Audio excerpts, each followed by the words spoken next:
2, 1. It may be one step back today, but we believe that we're able to make 2 steps and a marathon tomorrow. Ladies and gentlemen, we think that it is the best possible strategic way for a feminist leader in Iran to leave and flee to a progressive country and to continue advocating for the reformation of laws. First things first, some characterization. Feminist leaders exist in the spectrum with differing capabilities of emotions, what they are able to do, and the skills that they are good at. So this means that not all feminist leaders are going to be best when they stay, and not all feminist leaders will be able to actually work and succeed when they are at risk constantly in dying. Why is that the case? Well, we say Iran currently right now is Islamic.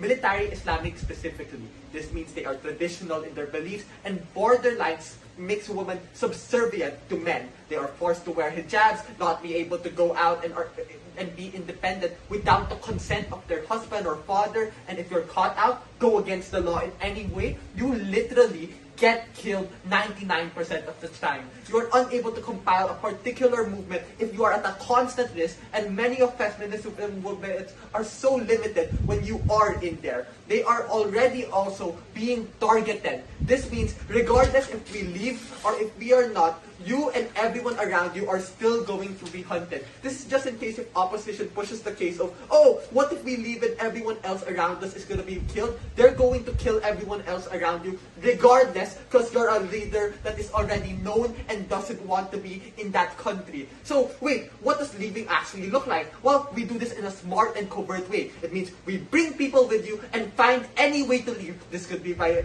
this could be just somehow sneaking out through borders, finding a plane and somehow illegally immigrating to them. Who cares? Because you're a refugee, and almost any EU country or even America is willing to take you for that, because you're at a constant risk as a leader in that country. So why is moving to another country good, and what countries are we exactly going to go to? Every single day we live is another we can forward the movement and help people.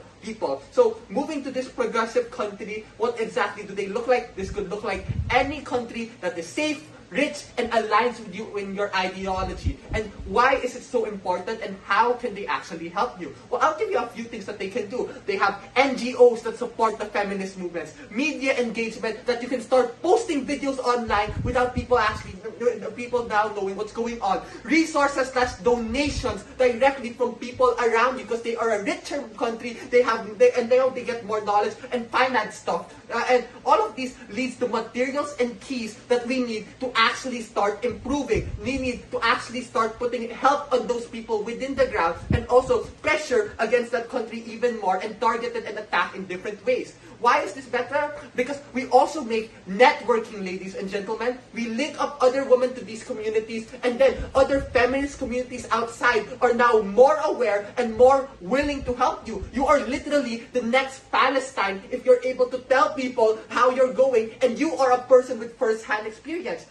Wait, so are they saying that aren't we critiquing them already today? Well, that's not enough, ladies and gentlemen. We have the capacity to critique Iraq only in the top-down perspective, where you can feel barely any guilt for them. But once we get these leaders outside and they can start telling you why their stories hurt, what is going on exactly, well then, that's a new method of criticizing them. And that's not that brings a closer perspective, and we get all that empathy we had for Palestine. Now it goes all empathy to these people in Iran, and we get all that economic support, more policy changes, and when the UN is finally going to give a crap about Iran, then make actual changes, just like we did for Palestine doing this ceasefire. So what happens to those people remaining? Well, it is their choice to stay or go. We give them all the support they can if they want to continue to stay, because we're telling you, not all women are going to leave here. So not all feminist leaders are going to leave. You as one of them might be more effective if you do leave, as to create better networking, and it's more strategic to have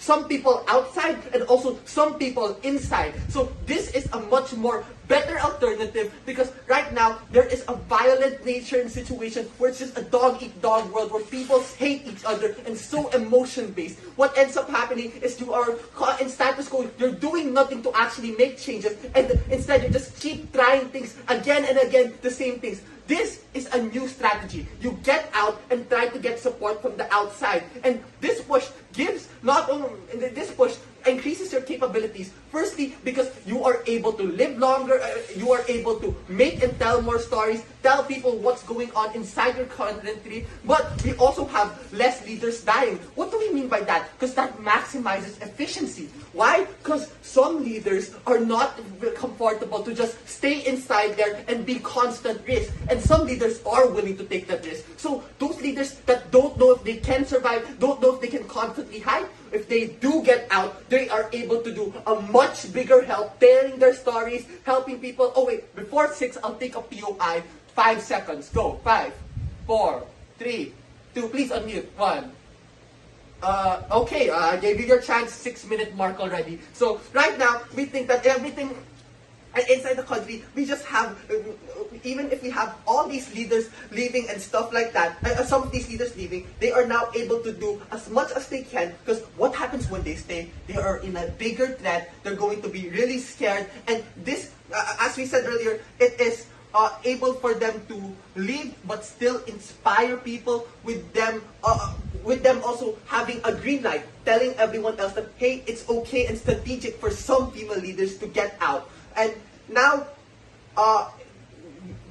yes, so I told you a few things. Firstly, how some women are able to now maximize their efficiency by leaving this thing, and it makes a signaling effect that they can do that. Secondly, we think that right now in status quo, the strategy is not enough. So we offer a new change of strategy for women to actually able to get better connections through these NGOs, as they have much more capability through these richer countries. And thirdly, we think that opposition has to really have a big burden on proving how it's okay to keep things in status quo, where they are at constant risk and less likely to do things, as they will be killed at any moment in time. That's why we are proud to oppose.